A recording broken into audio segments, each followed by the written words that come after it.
tak, kita bukan nak kenakan dia, kita nak bagi dia tambah pahala kan? Betul tak? Kau pun macam kurang baca sangat doa. kan? So sekali-sekala bukan senang dia macam VIP join the class tau. So basically Luqman boleh lah. Bukan senang nak belajarkan kita orang ni Man. Yes. Jom Luqman, marilah. Bismillahirrahmanirrahim. Sekali left the meeting. Dah Luqman. Luqman. Baca doa lah, cepat lah. Okay, baca doa lah. Baca doa, okay. Doa belajar je. Come on Man. Makan. Yeah. Okay. Doa belajar lah. Bismillahirrahmanirrahim. Doa makan. Okay. Bismillahirrahmanirrahim. Allahumma aftah alaina hikmatak wanshur alaina min khazaini rahmatik ya arhamar rahimin. Rabbi israh li sadri wa yassir li amri wahlul 'uqdatam min lisani yafqahu qawli. Rabbi zidni ilman wa zidni fahman. Rabbana atina fid dunya hasanah wa qina azabannar. Alhamdulillahirabbil alamin. Amin. Awan nak pergi mana? Laju betul. Nervous ke sebab ada Adam? Nervous Ego? Macam tak biasa. Nervous dengan Adam?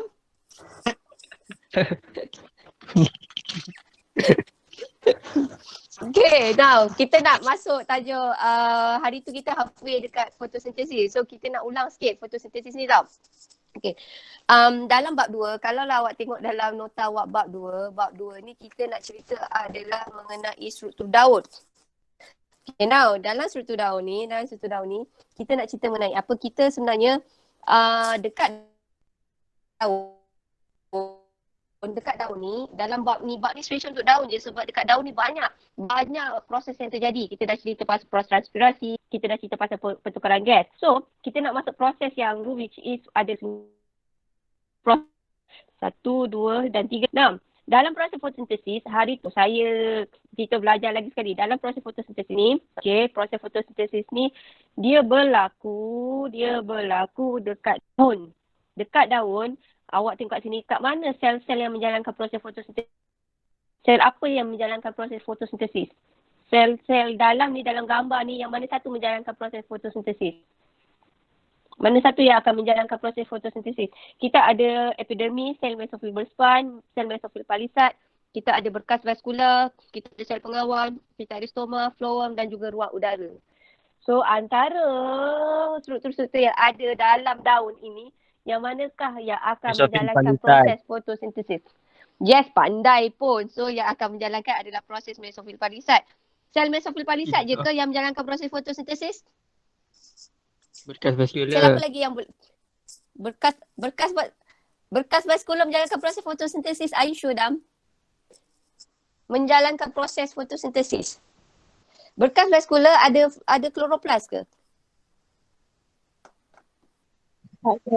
Ada ke? Tak ada. Mesofil berspan. Fotosintesis. Yes, mesofil berspan, mesofil berspan, mesofil palisad dan juga sel pengawal. So kenapa sel-sel ini boleh menjalankan proses fotosintesis? Disebabkan sel-sel ini mempunyai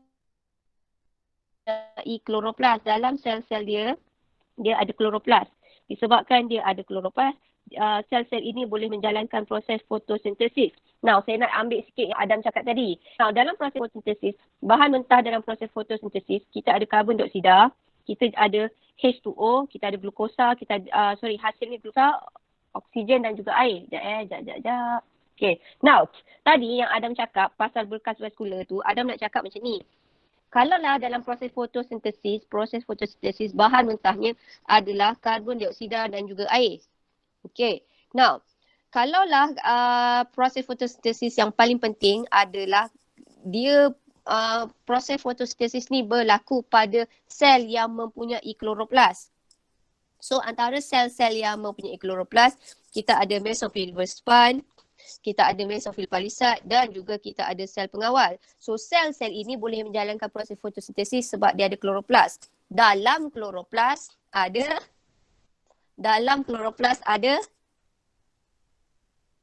Klorofil. Kloroplas kali hijau sebab ada apa? Ya, very good. Sebab ada klorofil. Klorofil ni lah yang akan memerangkap tenaga cahaya matahari. So, rules number 1, kita nak cakap sel-sel yang menjalankan proses fotosintesis adalah sel-sel yang mempunyai kloroplas. Kenapa? Dalam kloroplas ada klorofil. Klorofil ni yang akan menyerap tenaga cahaya matahari. Now, kita back ke belakang sikit. Now, tadi Adam ada sebut berkas vaskular.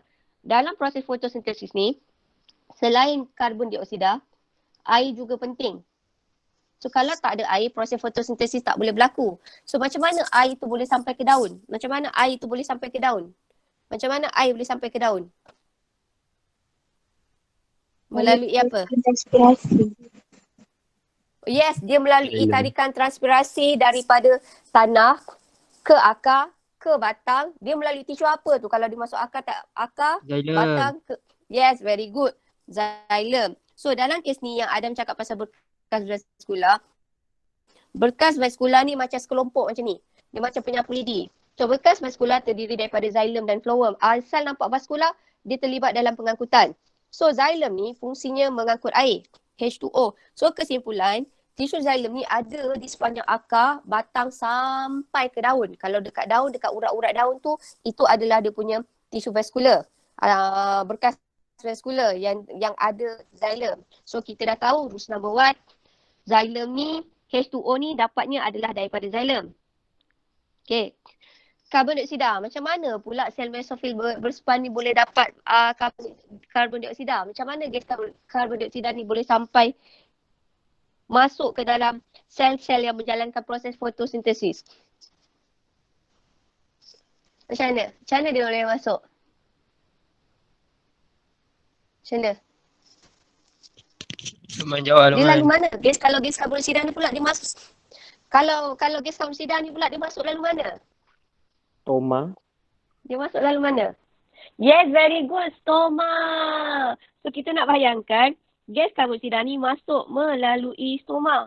So, kesimpulannya, sel-sel yang menjalankan proses fotosintesis ini, dapat dah masuk Nah, saya tak ada reject siapa kan? So, kesimpulannya, sel-sel yang boleh menjalankan proses fotosintesis ini, dia dapat karbon dioksida lalu stoma. Kalau H2O, dia lalu xylem. So, awak dah nampak kat sini, kalaulah karbon dioksida, dia akan melalui stoma. So, kesimpulannya struktur daun ni ada fungsi-fungsinya tersendiri yang menyebabkan proses fotosintesis boleh berlaku di daun. Are we clear? Boleh tak? Kalau tak, saya tanya. Okay, saya tanyalah. Kenapa sel mesofil palisade, kenapa sel mesofil berspan dan juga sel pengawal ni boleh menjalankan proses fotosintesis? Kenapa sel pengawal, sel mesofil berspan dengan sel mesofil palisade boleh menjalankan proses fotosintesis? Sebab ada klorofil. Ya, sebab ada apa? Sebab Kloroplas. Kloroplas. ada kloroplas. Dalam kloroplas, Ada klorofil. dalam kloroplas ada klorofil. So, saya nak masuk stretch sikit. Ya, Ma? Ma? Ada apa, Ma? Okay, ada. Alhamdulillah.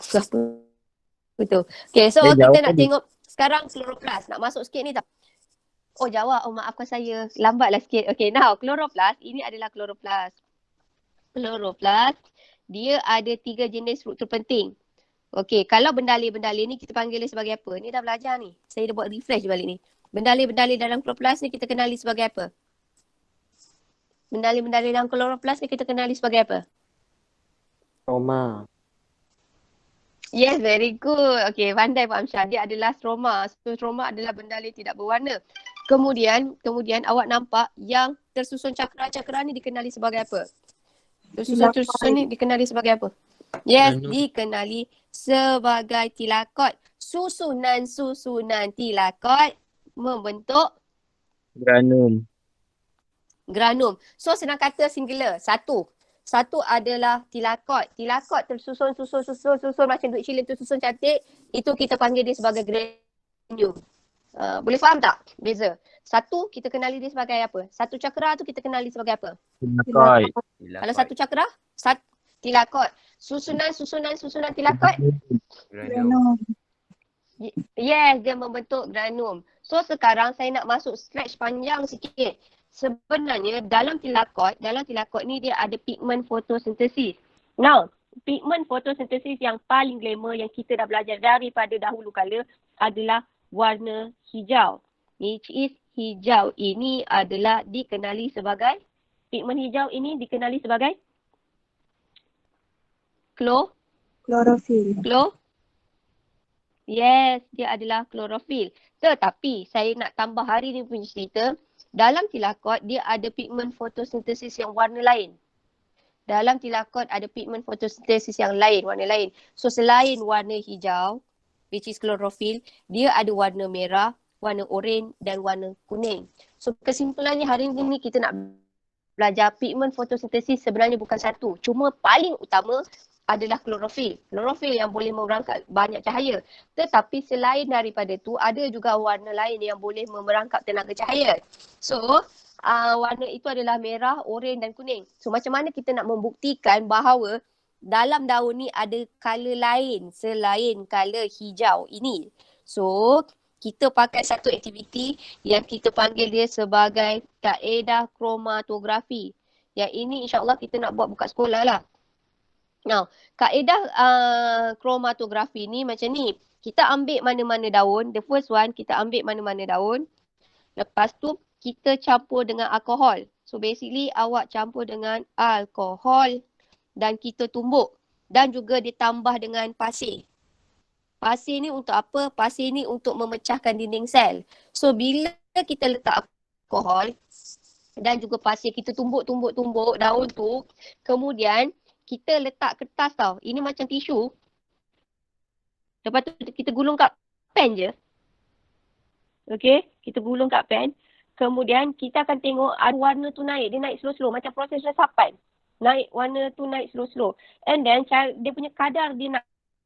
Kadar pergerakannya berbeza. Kadar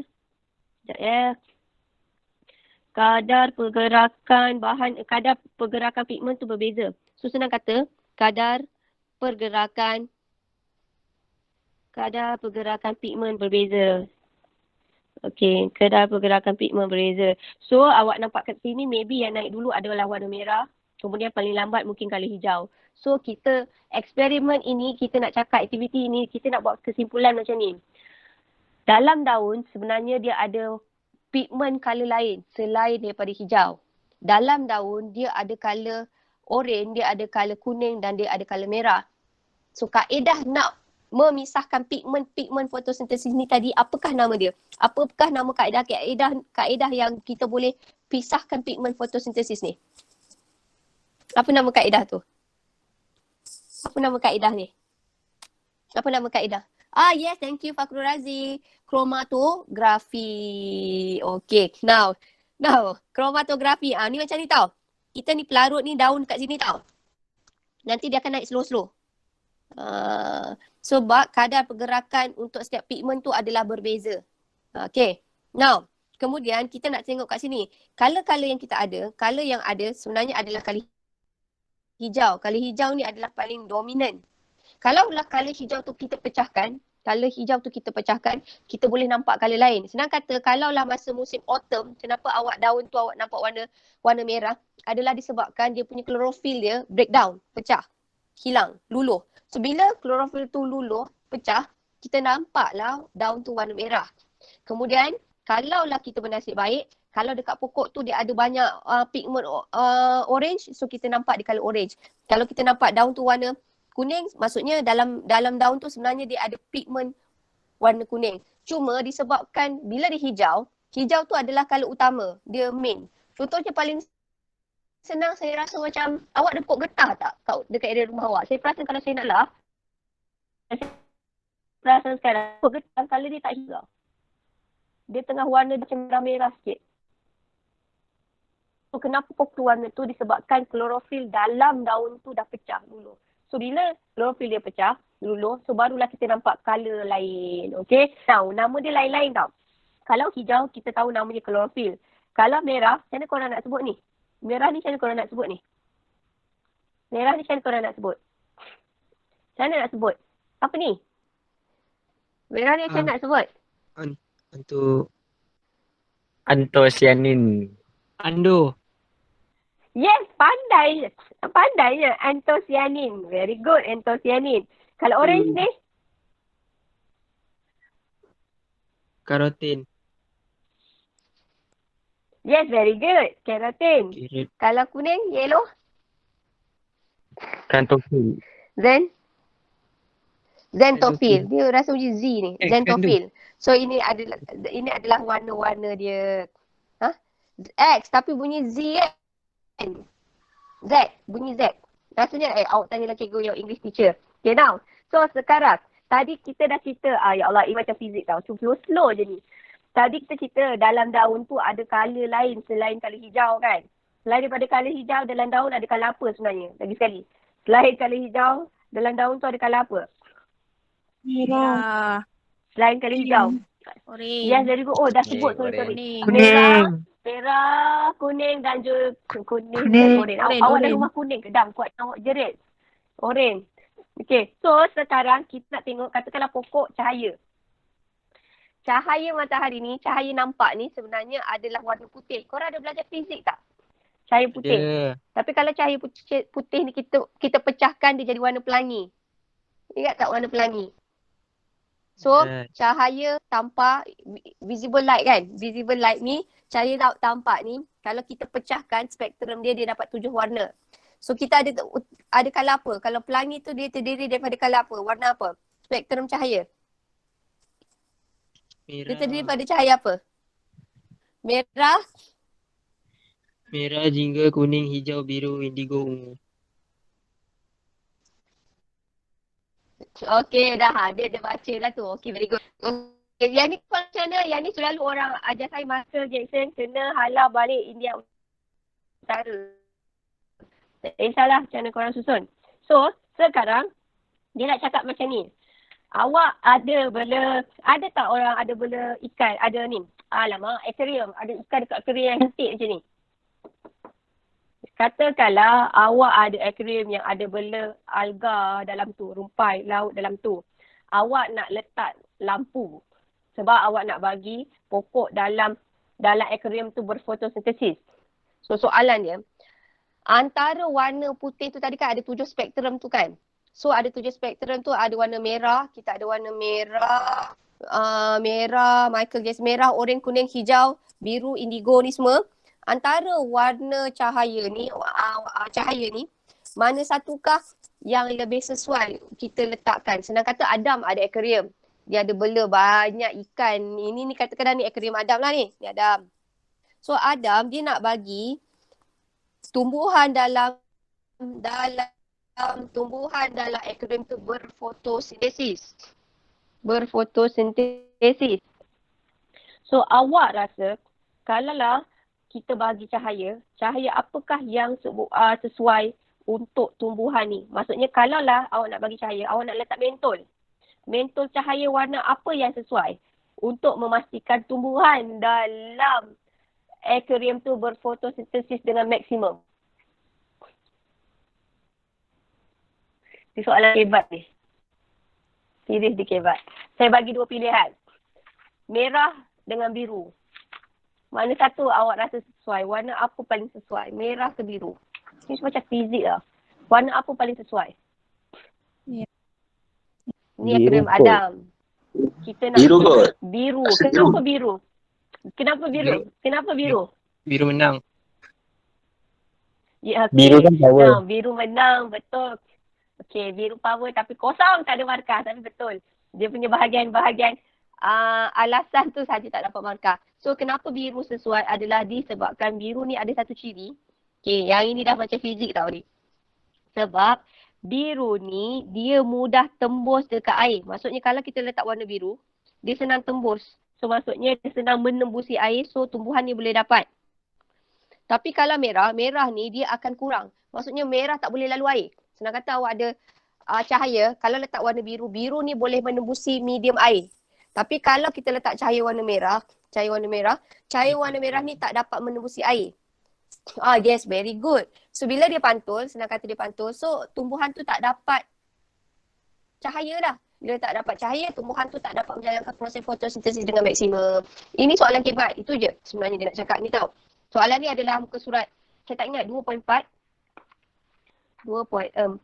adalah pada muka surat 2.4. Muka surat 51. Muka surat 51 cancel.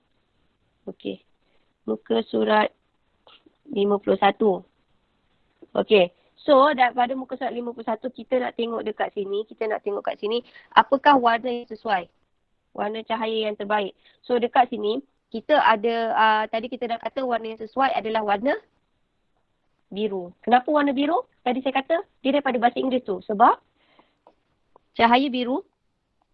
Tembus. Cahaya biru. Tembus air. Yes, dapat menembusi air.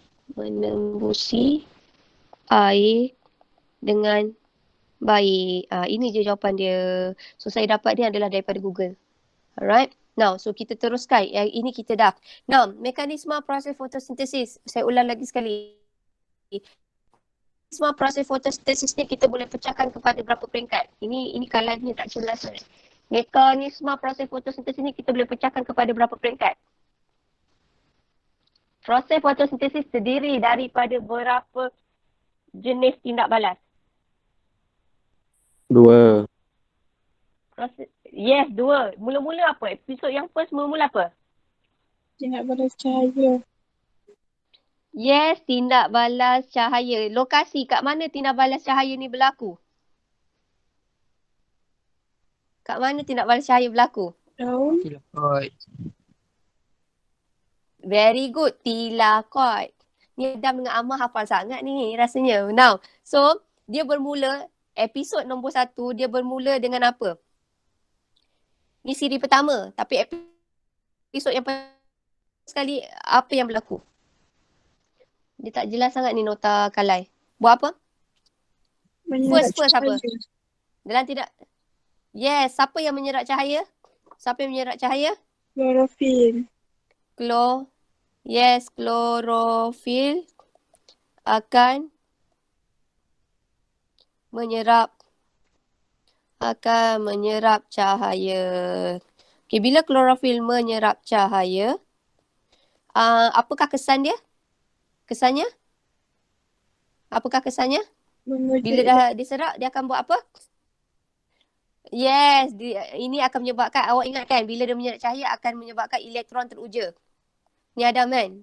Bila elektron teruja, dia akan teruja pada aras yang tinggi. So macam mana elektron contohnya Adam terlebih tinggi, macam dia boleh teruja tinggi, melompat non-stop. Macam mana Adam boleh melompat tinggi. Ni belum kaji lagi sekali tau. Elektron melalui apa? Bayangkan elektron tu Adam. Adam tu boleh lompat. Gila dia lompat tinggi dan sampai tingkat 10. Macam mana Adam boleh lompat daripada tingkat 1 sampai tingkat 10 ni? Dia pakai apa? Elektron ni diangkut melalui apa? Elektron teruja ni melalui apa? Siri pengangkutan elektron. Yes, elektron teruja melalui siri pengangkutan elektron. So, pengangkutan elektron ni ada hasil tak si Adam lompat-lompat, elektron tu lompat-lompat? Apakah hasil daripada elektron tu melompat-lompat? Tenaga. Yes, so kita nak bayangkan elektron tu hasilkan tenaga. So elektron hasilkan tenaga, so elektron nanti dia akan menghasilkan tenaga ATP. So keyword ni kat sini adalah dia akan menghasilkan ATP. So ATP ni nanti dia akan digunakan dalam tindak balas gelap. Yang ni nak muntah awak ni. Saya banyak kali cerita ni. Ni akan digunakan dalam tindak balas gelap.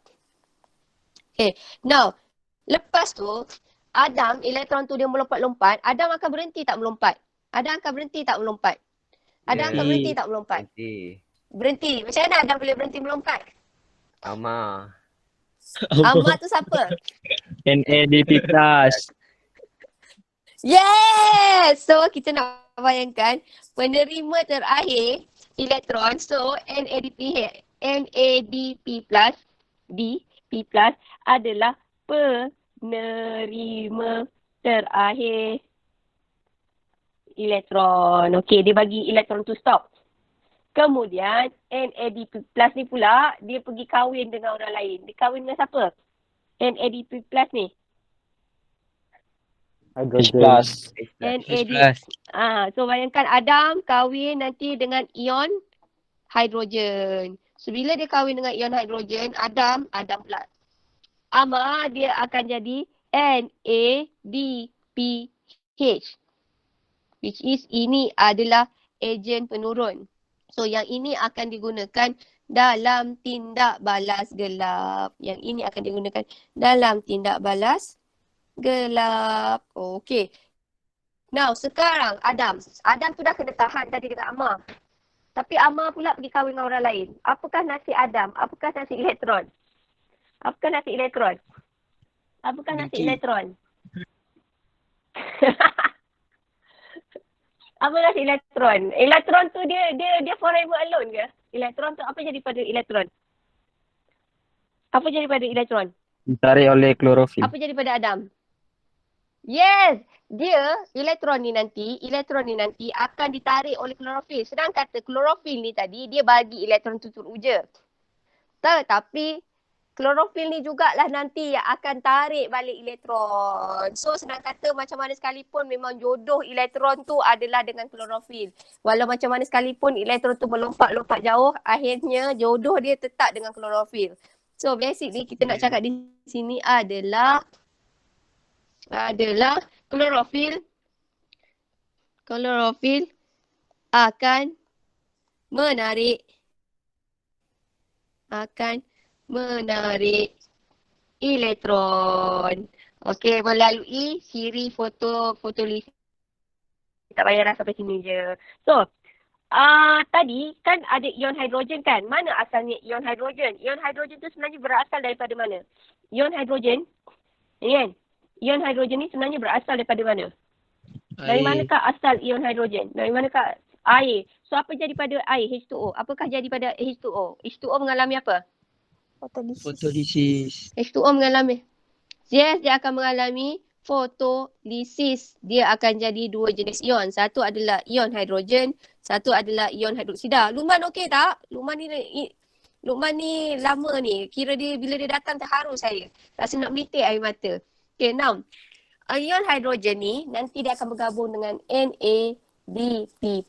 Tadi dia akan jadi NADPH. Kalau ion hidroksida ni pula, apakah jadi pada ion hidroksida? Apakah jadi pada ion hidroksida? Ion hidroksida ni buat apa? Ion hidroksida ni jadi apa? Apakah nasib ion hidroksida? Apakah nasib ion hidroksida ni? Hilang elektron. Kehilangan elektron. Terima kasih. Kehilangan elektron. Dia akan membentuk dan Gas oksigen dan air. Yes. Dia akan membentuk gas oksigen dan juga air H2O. So kesimpulannya, equation daripada tadi, kalau saya habiskan dulu lah. Nah, so tadi kita kata sekarang tindak balas gelap. Tindak balas gelap dia berlaku kat stroma. Nah, dalam tindak balas gelap barulah gas karbon dioksida digunakan. So macam mana? Gas karbon dioksida ni akan mengikat apa? Akan bergabung dengan siapa? Gas karbon dioksida akan bergabung dengan siapa? Dengan sebatian organik karbon 5. karbon 5. Okey, karbon 5 ke 5 karbon? Karbon 5 5 karbon yang disebut kat situ.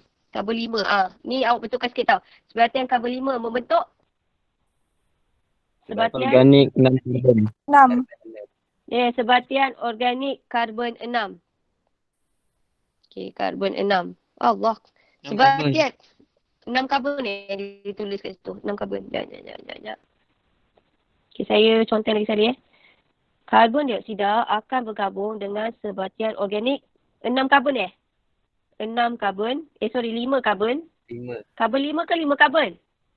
5 karbon. Ya, 5 karbon. Okey, 5 karbon membentuk sebatian organik 6 karbon.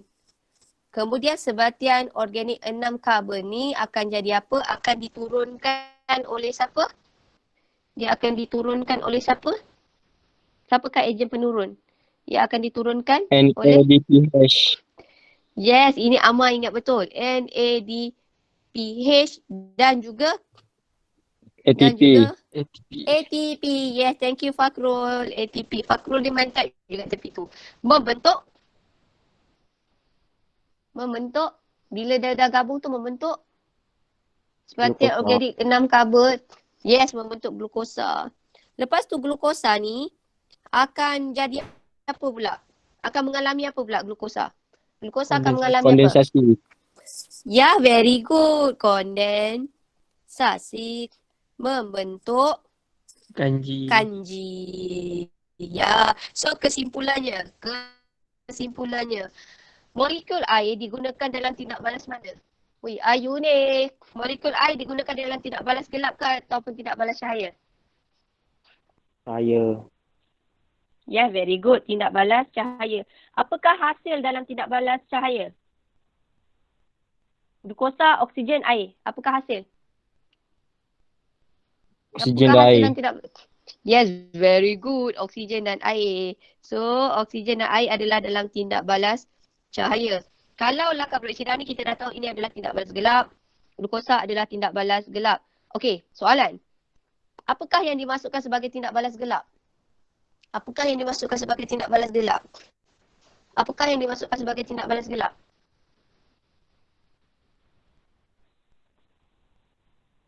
Dia berlaku pada waktu malam ke tindak balas gelap?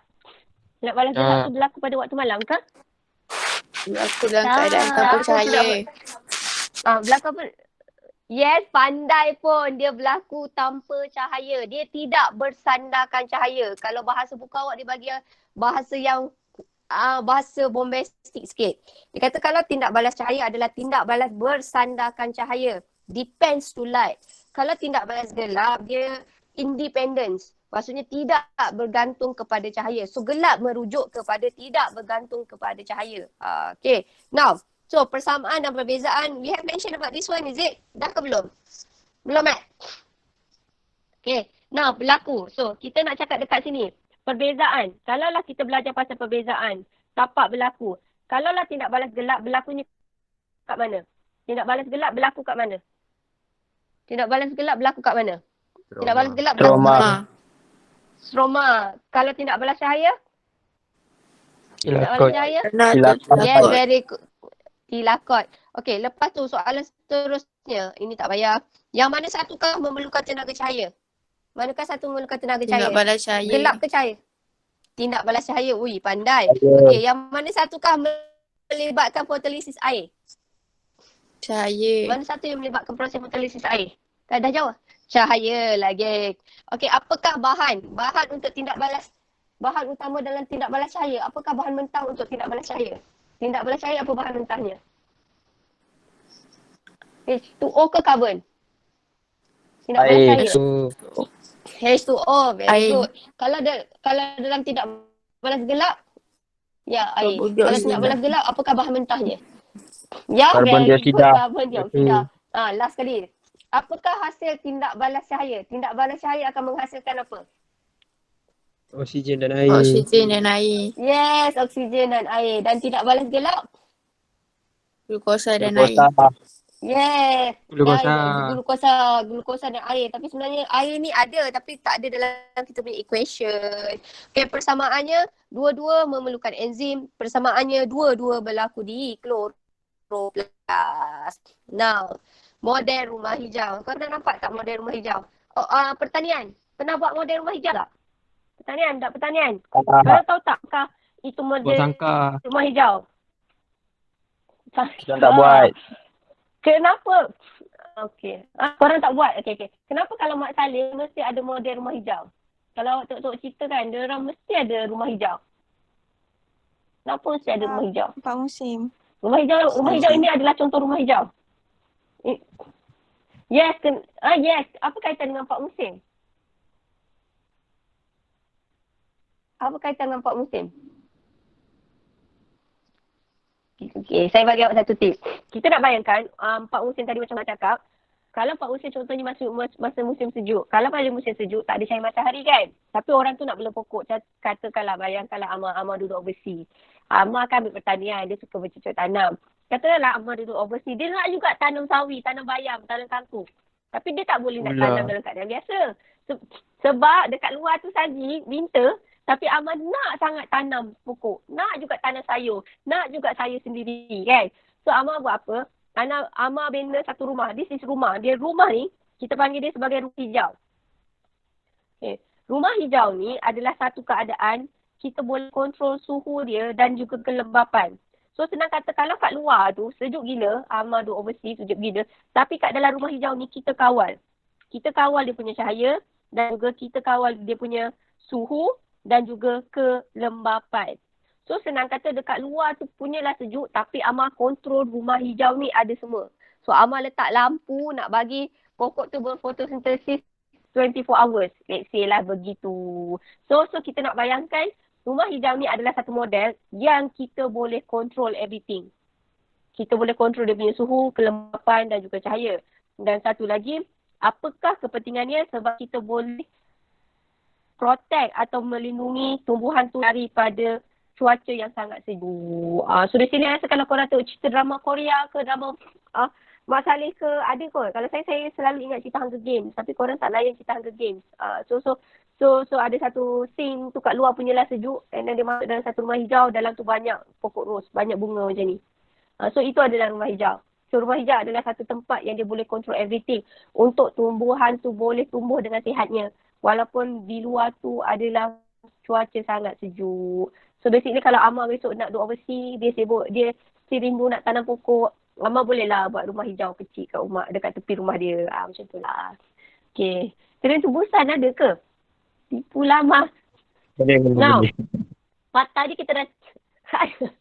Oh jangan, saya tengok tren tubusan satu je. Saya tak tengok lain. Saya tak suka cerita zombie menakutkan. Now, tadi kita kata faktor-faktor yang mempengaruhi fotosintesis. Okay, faktor-faktor yang mempengaruhi fotosintesis kita ada 3. Tadi kita kata rumah hijau tadi kan, kita kontrol dia punya keamatan cahaya.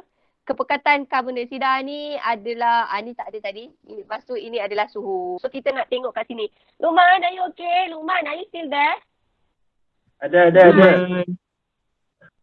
Alhamdulillah. Okay, awak malu ke dengan Adam? Tak bersuara? Tak adalah. Okay. Still try nak pick up. Okay. Alright. Okay. Kalau tak Kira faham, dua. awak tanya Adam. Okay, now. Alright. So, dekat sini, keamatan cahaya. Okay, kita nak tengok dekat sini ada faktor-faktor yang mempengaruhi fotosintesis. Faktor-faktor yang mempengaruhi fotosintesis kita ada 3 tadi. Keamatan cahaya, kita ada kepekatan gas karbon dioksida dan satu lagi kita adalah suhu. Now, keamatan cahaya ni kita nak bayangkan macam ni. Awak letak cahaya. Katakanlah pukul 10 cahaya tu terik. So, kadar fotosintesis ni akan meningkat. Sampailah satu tahap, you guys nampak macam ni, dia menjadi mendatar. Malar. Ini adalah, kita kata, kadar dia adalah malar. Kadarnya adalah kosong. Kenapa dekat sini kosong? Sebab di sini ada faktor penghat. Ada faktor penghat. So dalam kes ni, faktor penghatnya adalah kepekatan karbon dioksida dan juga suhu. Senang kata, kalau kita nak bagi graf tu naik je macam ni, apakah yang kita perlu tambah? Kita perlu tambah karbon dioksida dan juga suhu. Senang kata macam ni. Kadar fotosintesis tu makin lama makin meningkat makin banyak. Tetapi bahan mentahnya tetap sama banyak. So basically, okay, at certain point, kita kata graf tu dah boleh naik lagi. Graf tu akan jadi flat. Sebab dia ada faktor penghat. So kesimpulannya awak tengok macam ni. Kalau awak tengok graf tu, tiba-tiba dia malar. Malar tu maksudnya dia ada faktor penghat. So dalam kes kita ini, faktor penghatnya adalah, ni kan. Faktor penghatnya adalah kepekatan gas karbon dioksida dan juga suhu.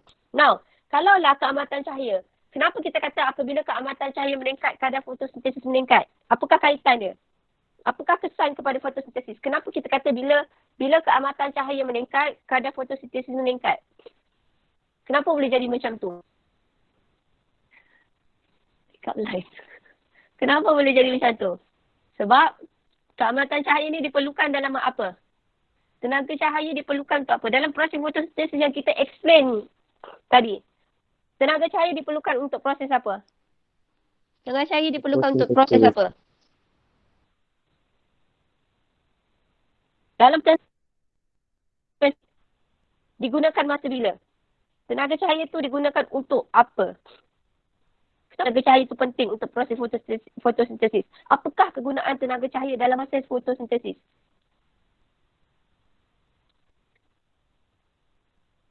Itu digunakan untuk apa? Dalam proses fotosintesis. Menguji elektron. Okey, saya ulang tau. Saya ulang. Yes, very good. Menguja elektron which is adalah untuk menguraikan molekul air. So senang kata, fotolisis senang kata tenaga cahaya digunakan untuk menguja elektron. Dia akan diprofil untuk menguja elektron dan juga dia akan digunakan untuk proses menguraikan menguraikan molekul air. Alright. So ini sahaja untuk bahagian keamatan cahaya. Kita tengok suhu. Kenapa suhu graf dia macam ni? Kenapa suhu dia tak ada faktor penghad? Suhu ni biasanya dia terlibat untuk apa? Kenapa suhu graf dia macam ni? Kalau saya kata kat sini. Ini mewakili apa ni?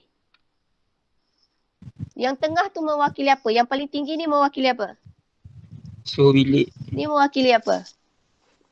Mewakili suhu bilik. Kadar fotosintesisnya pada waktu tu? Kadar fotosintesisnya adalah paling apa? Kalau kadar fotosintesisnya di sini adalah paling apa? Yes, paling tinggi. Very good. Paling tinggi ataupun kita kata kadar fotosintesis pada ni adalah paling optimum. So dalam graf ni, suhu yang paling optimum adalah antara 25 hingga 30 katakanlah. Kenapa suhu ini sesuai? Kalau suhu dia ada kaitan dengan tindak balas apa? Kalau suhu sahaja dia ada kaitan dengan tindak balas apa? Suhu dia ada kaitan dengan tindak balas apa? Suhu badan kita. Kalau terlampau panas, dia akan merosakkan apa? Kalau badan kita, suhu badan kita sampai 40, dia boleh merosakkan apa? Demam. Yes, demam. And then kalau budak kecil kita kata dia kena sawan tarik. Dia boleh sampai boleh merosakkan otak. So, bila panas sangat, sebenarnya dalam badan kita ni, ada satu bahan yang sensitif pada suhu yang terlampau tinggi. Dia start huruf E. Enzyme. Yes, very good. Enzyme. Ya. So dalam tindak balas ni dia ada kaitan dengan enzim. So basically, enzim ni dia perlukan suhu optimum. Kalaulah suhu terlampau tinggi, apa jadi pada enzim? Kalau suhu tu terlampau tinggi, apa jadi pada enzim? Yang asli. Enzim akan? Very good. Bagus Luqman. Ternyah asli. Akhirnya bersuara dia. Awak kena kat sini ke? Awak kalau dekat kelas UM tu awak malu ke dengan Fatia? Tak bercakap. Awak diam je duk lelaki. Okay. Now. So dekat sini. Kita nak cakap dekat sini. Okay, apabila suhu terlampau tinggi, okay, enzim akan rosak. Which is nama lain kan fakrul kita kenali sebagai ternyah asli. So bila enzim ternyah asli, tindak balas gelap akan berhentilah. So proses fotosintesis juga berhenti. So ia perlukan suhu optimum untuk apa? Untuk tindak balas enzim. Senang kata fotosintesis melibatkan enzim. So suhu adalah sangat penting. So suhu optimum adalah untuk tindak balas enzim. So enzim boleh berfungsi. Alright. So kita teruskan ke pekatan gas karbon dioksida. So awak nak bayangkan macam ni. Dalam proses fotosintesis kita ada gas karbon dioksida H2O. Okay. Dan dia akan menghasilkan glukosa plus karbon dioksida. Plus oksigen dan juga H2O. So kita nak bayangkan kat sini.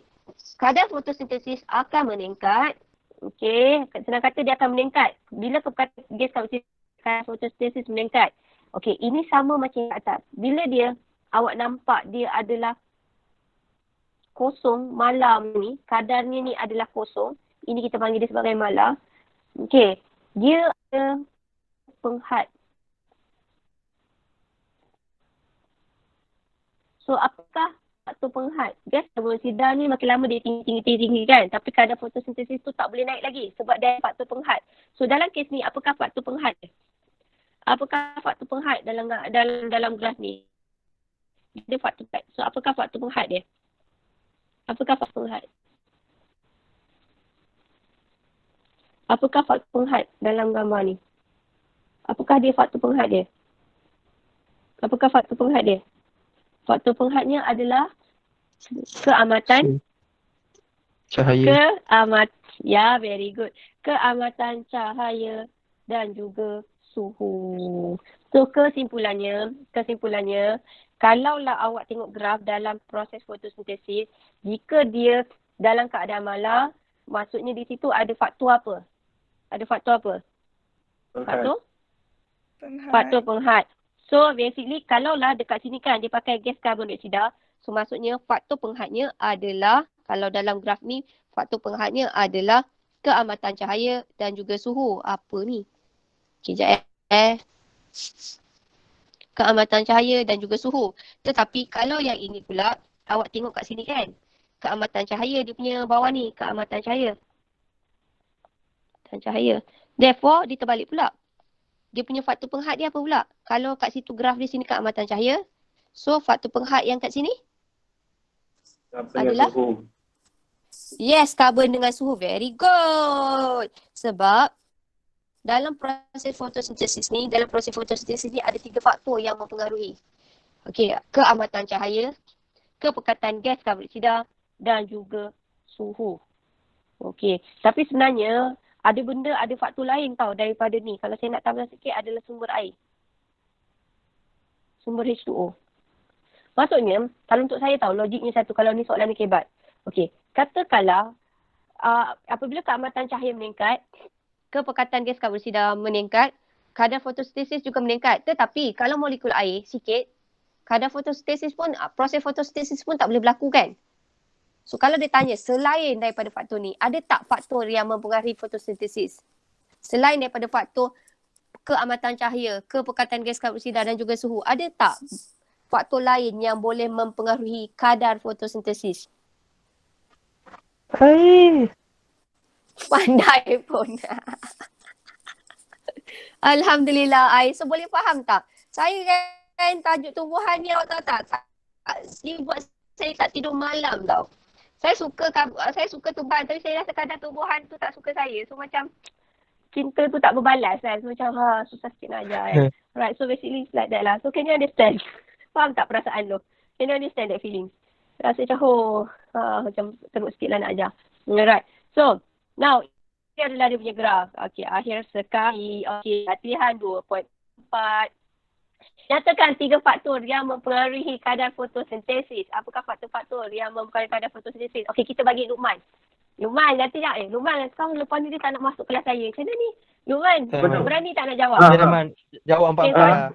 Soalan nombor soalan nombor 1 je Luqman. Okey. Apakah jawapannya? Kepekatan gas karbon dioksida. Yes, kepekatan gas karbon dioksida. Lagi? Keamatan cahaya. Lagi? Yes, very good. Keamatan cahaya. Yes, cahaya dan juga suhu. Okay. Now, soalan nombor 2. Okay, Luqman. Okay, sekejap awak fikir dulu. Luqman dalam kepala awak. Jangan bagi tahu saya jawapan dia. Jangan bagi tahu siapa yang awak berkenan. Okay. Nyatakan kesan keamatan cahaya yang berbeza terhadap proses fotosintesis. Kita nak cakap kalau keamatan cahaya itu rendah, apakah jadi pada kadar fotosintesis? Kalau keamatan cahaya itu tinggi, apakah kesan kepada proses fotosintesis? Sebab tadi keamatan cahaya itu dia terlibat dalam proses apa? Pemecahan molekul air kan? Kalaulah keamatan cahaya itu rendah, pemecahan molekul air banyak ke sikit? Itu simpan dalam hati tau. Kalaulah katakanlah keamatan cahaya itu tinggi, okey, proses pemecahan molekul air atau tindak balas cahaya berlaku tu tinggi ke rendah? Macam tu tau. So, Luqman, awak pilih yang paling awak rasa paling baik sekali dekat kelas 5 opsi ni. Paling baik sekejap. Yang paling baik, bersopan santun, berbudi bahasa. Awak tengok muka dia pun rasa sejuk, hati memandang kan, sejuk mata memandang. Aduh. Tak ramai ke? Ramai kan? Yang bila kau tengok muka dia kau hide. Takkanlah tak. Alia Samimi. Cepatlah. Alia Samimi. Siapa? Mimi. Alia Samimi tu kan Mimi ke? Okay Mimi, apa jawapan dia? Alia Samimi ada tak dia? Ada kan? Awak panggil yang ada kan? Ali Syamimi Mimi, Syamimi. Nombor 2 kan? Soalan nombor 2. Saya try sikit slow untuk awak. Okey, apabila keamatan cahaya rendah, apakah jadi? Kadar fotosintesis pun rendah. Okey, keamatan cahaya rendah, kadar fotosintesis rendah. Kenapa kadar fotosintesis rendah bila keamatan cahaya itu rendah? Sebab Sel pengawal kurang melakukan proses fotosintesis. kalau cahaya, saya bagi hint sikit tau. Kalau proses dalam fotosintesis ni, awak nampak dia ada karbon dioksida plus H2O. Dia akan menghasilkan glukosa and then dia akan hasilkan oksigen dan dia akan hasilkan air. Now, dalam tindak balas ni dia ada 2 tau. Okey, dia ada melibatkan, satu adalah kita kata tadi tindak balas cahaya. Satu lagi adalah tindak balas gelap. Awak rasa kalau keamatan cahaya itu adalah rendah, tindak balas cahaya dia memberi kesan kepada tindak balas cahaya atau tindak balas gelap? Kalau cahaya, kalau katakanlah keamatan cahaya mempengaruhi tindak balas mana satu? Tindak balas cahaya ke atau tindak balas gelap? Cahaya. Yes, tindak balas cahaya. So kalau keamatan cahaya itu rendah, tindak balas cahaya tinggi ke rendah? Keamatan cahaya rendah ni tau. So tindak balas cahaya tu tinggi ke rendah? Rendah. Yes, very good. So kita nak kata kat sini, tindak balas cahaya adalah rendah. So bila rendah, so kadar fotosintesis adalah rendah. So apabila keamatan cahaya tinggi, dia suruh kita bezakan kan? Apabila keamatan cahaya tinggi, kadar fotosintesis tinggi kerana proses tindak balas cahaya dalam fotosintesis. Ini ayat saya bagi penuh sikit. Fotosintesis jadi macam mana? Tinggi ke rendah? Tinggi. Ya, tinggi. So senang kata macam ni tau. Ini soalan ni dia dah masuk tinggi, dia dah masuk susah sikit tau. Kena fikir panjang sikit. Now, dalam proses fotosintesis kita boleh pecahkan kepada 2. Satu adalah tindak balas cahaya, satu adalah tindak balas gelap. Now, dalam siri dia mesti awak tengok cerita yang Amar dengan Adam tu tadi. Mula-mula dia mesti berlaku tindak balas cahaya. Barulah tindak balas gelap. Dalam tindak balas cahaya ni dia perlukan cahaya. Sebab dia sangat bergantung kepada cahaya. So basically, kalaulah cahaya matahari dia banyak, tindak balas cahaya juga banyak. So bila tindak balas cahaya ni banyak, tindak balas gelap ni baru boleh berlaku. So senang kata kesimpulannya cahaya amat penting dalam tindak balas cahaya. Ni kena slow-slow sikit. Ni tak apa. Nah, so soalan nombor 3. Okey, yang ni Syamini awak simpan dulu dalam hati, lepas tu awak baru petik seorang nama. Okey. Encik Kumar telah berjaya menanam pokok anggur di dalam sebuah rumah hijau di Cameron Highland. Nyatakan kelengkapan yang perlu ada. Ni bayangkan tadi kan macam Amar, dia nak pergi tanam juga pokok, dia duduk overseas. So dalam rumah hijau tu apa yang kita kena kontrol? Apa yang mesti ada dekat dalam rumah hijau tu? So, Mimi pilih yang paling, nak paling apa korang? Awak rasa yang paling bijak sekali. Yang paling pandai sekali. Tak naklah bijak, yang paling rajin. Yang paling perempuan lah. Yang paling rajin, paling bijak, awak. Homework masih nombor 1 je hantar. Semua subjek dia buat homework. Siapa awak rasa paling rajin? Lelaki ke perempuan? Semua homework dia hantar. Tak kisah siapa-siapa pun boleh. Selamat hantar kerja. Widat. Siapa awak rasa? Widat. Okey, Widat. Kata korang Widat, awak nak duduk overseas besok. Widat, awak ambil fizik ke ambil ni? Ambil fizik ke ambil pertanian? Widat ambil apa? Pertanian ke? Tak Nine. Widat ada tak? Widat. Dia pertanian? Yeah. Okey. Widat ada tak? Okey, Widat. Katakanlah awak nak tanam pokok. Awak duduk kat overseas. Rumah hijau tu kena kontrol apa? Mesti kita kena kontrol apa? Kita kena kawal apa? Apa yang kita perlu kawal? Yes, kita perlukan suhu yang sesuai. Okey, saya tulis ni kawal suhu. So, suhu mesti sesuai.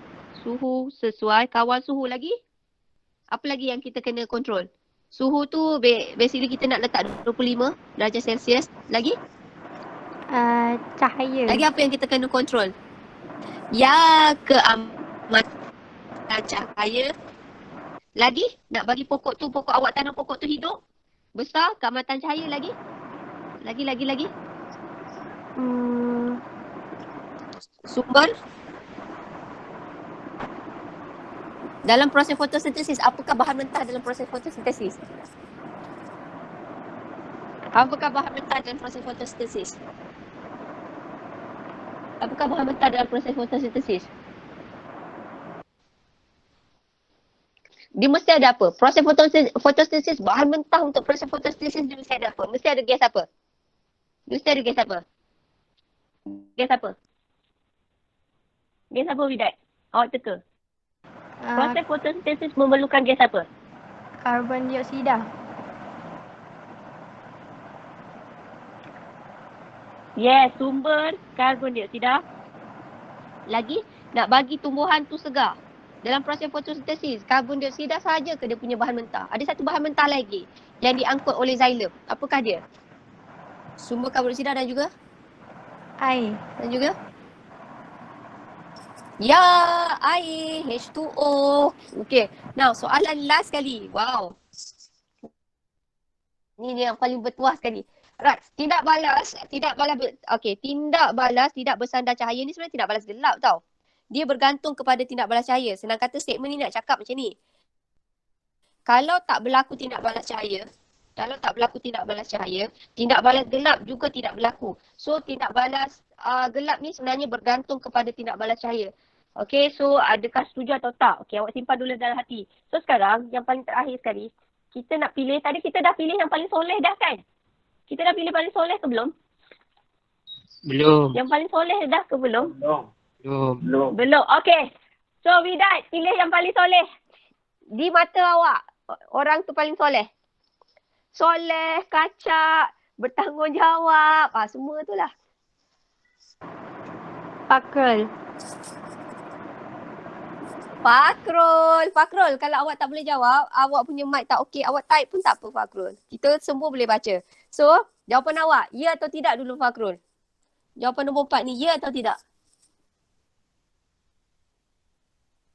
Ya, very good. Kenapa ya? Sebab ada bahan tu tadi yang dihasilkan dekat tindak balas cahaya akan digunakan dalam tindak balas gelap.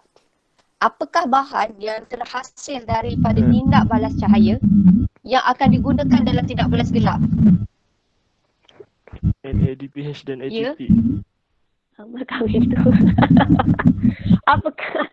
Apakah yang ni terhasil dalam tindak balas cahaya tu? Tindak balas cahaya yang amal kahwin tu. Bukan. Apa? Ejen penurun. Apakah ni? Tindak balas cahaya menghasilkan itu nama ejen penurun. Ya, kerana tindak balas cahaya hasilkan apa? Ada satu ejen penurun tu. Yang hasilkan. Yang tadi, okay, saya bagi satu tips dia, hint dia. Yang dia start dengan NADP plus. Dia kahwin dengan ion hidrogen. Ya, thank you.